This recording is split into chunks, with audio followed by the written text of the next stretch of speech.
Now, for the presidential candidate of the People's Democratic Party, PDP, Atiku Abubakar, it is no retreat, no surrender in his desire to rule Nigeria. Following the Supreme Court judgments affirming the victory of President Bola Ahmed Tinubu in the 2023 presidential election, Atiku declared that Nigeria is the biggest loser and not himself. Addressing journalists in Abuja, the former vice president said he is not going away. So let's listen to former President Atiku Abubakar. I am absolutely sure that history will vindicate me. One such headline recommendation was the concept of rotational presidency, anchored on the principle of 6 years single term among the 6 geopolitical blocs. Even the notional idea of delineating the country along geopolitical blocs was a creation of the 1995 Constitutional Conference. As for me and my party, this phase of work is done. However, I'm not going to go away. If you think I'm going to go away, forget about it.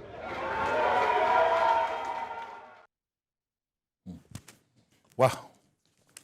Today, I expected that press conference would be coming with congratulatory message to President Bola Ahmed Tinubu, but Atiku is saying, no. He's not going anywhere. Atiku just showed today that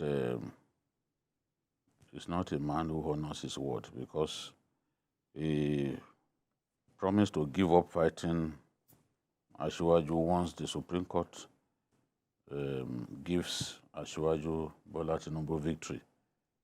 But what he has done today is read an extremely long piece of diatribe full of nagging and nagging and nagging. So, which is against the promise that he made. You submitted yourself to the Supreme Court. You promised your supporters that they should be patient, that the Supreme Court will give you victory. At the end of the day, you didn't get the victory that you wanted. And now you are calling the Supreme Court names. This same man, when he was winning all those cases against Asiwaju, is the same judiciary that he's trying to rubbish today that delivered those victories to him despite being an underdog. If the Supreme Court and other courts wanted to be corrupt at that time, of course, Obasanjo had, as president, he could afford to compromise everybody. You will never have the influence that a president has. A president with power to dismiss your own personal aides. We saw it happen now. But at that time, he was not abusing those judges. He was not saying that, oh, that they are corrupt, they are this, they are encouraging crime, they are doing this, they are doing that. How did they encourage crime? Just because they did not agree with you that Asiwaju forged this CSU certificate that he submitted with the INEC. Did the school say the certificate was forged? In that deposition that took more than 5 hours, there was no time that the guy said that document is forged. In any case, how do you even forge what belongs to you? You rightly earned your certificate with honors.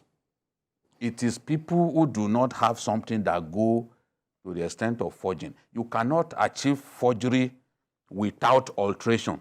There's no evidence that anything on that certificate was altered. This is the definition of forgery. Mesoma turned what is called to something higher. That is forgery. Asiwaju did not turn a certificate where it's called ordinary pass to high honors. If you had done that, then you can say that is forgery. I don't know how these people think, honestly. Because what are we talking about here? Including those comparing what happened with Mesoma. They've forgotten that Mesoma changed her figures because she wanted to be the highest scorer in JAMB. Did Tinubu do anything like that? The school attested to the fact that he passed, that he graduated with high honors. All that we need to do is check whether what the school said is called was what is on the certificate. That's what we should do.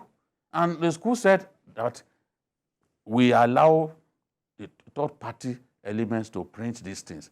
In their own claim, they are not bothered. Some people even print their certificate and design it to make it look beautiful. In their claim, they don't care. It is it was transcript that they are bothered about. The school described even the certificates as ceremonial. Atiku spent so much time. He did not, you see, where a man chooses to lie to himself, the things that he's supposed to talk about, he will not talk about them. Atiku should have spoken about the fact that his party elected to not zone the presidency to the south. He preferred a northerner, a Fulani, to succeed a Fulani. But Atiku will come and tell you that he believed in one Nigeria. That's why he didn't support Muslim ticket. But you wanted, as a Fulani, to succeed another Fulani for another 8 years. What is the wisdom in that? How is that even better than having diversity, but in terms of religion, okay, congruity in terms of religion, but diversity in terms of ethnicity? The reason Atiku and his people in the PDP, as if they were under his spell, allowed crisis to fester in their party. They chased away Kwankwaso over a mere national leadership position in the party that they could have given to Kwankwaso's boy. They allowed him to go. They chased him. They frustrated him out of the party. They allowed Obi to go to what was it called? To Labour Party. Between Peter Obi, Atiku, and Kwankwaso, they had about 14.5 million votes, which, if they had come together, if they had worked together, they would have defeated Bola Ahmed Tinubu by a huge landslide. They believed that, okay, let those 5 governors go. Let Kwankwaso go. Let Obi go. That was the reason he lost this election. So he should also, what he should be thinking about is how do we reorganize our party? Instead of all this long diatribe that he wrote, in which... Should he be thinking of 2027? You can organize the party without even thinking of it. It can help while he's still there. Okay. By the time they will do that election, it will be 81 years. But you have already heard from him, he said he's going nowhere. He's sending a message to them in the PDP that, as it has always been, I'm the only one good enough to be your presidential candidate. That's what he's telling them. So look at him. He doesn't think that this is the time to resign. Many people thought by the end of that speech they will hear that, as a result of the fact that I've been frustrated again and again and again, I want to announce today that I am quitting politics. That was what some people expected to see. But he disappointed them by saying, if you think I'm going away, you are wrong. He knew what he was doing. It's very, very interesting now that, look, Atiku has not closed the door against 2027. No, we do not expect him to close the door, actually. Remember the last press conference that he held? It was very particular about people coming together to form opposition to Asiwaju Tinubu. Today did not go that far. But what he did today that was very amusing to me as a person was that he started a sentence about the 1995 National Conference, about the deal that they recommended of rotational presidency. And then he got stuck at that point because he realized that what he's reading is not at par with where he's going. Because once you started like that I recommended this and I want to recommend it again, that means you are disqualifying yourself. Because what he's asking for, clearly, is that, well, let's go back to that recommendation. 6 years, 1 term. And then let me be the person. Whatever Imiloko means in food.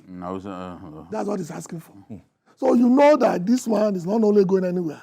Some people, I don't want to say whether they are afars or imams, or whatever they call them, are still telling him he's still going to be president of Nigeria. They're not telling him whether it's this. Money. Yeah. Those are the most wicked categories of people that you will find. Yeah.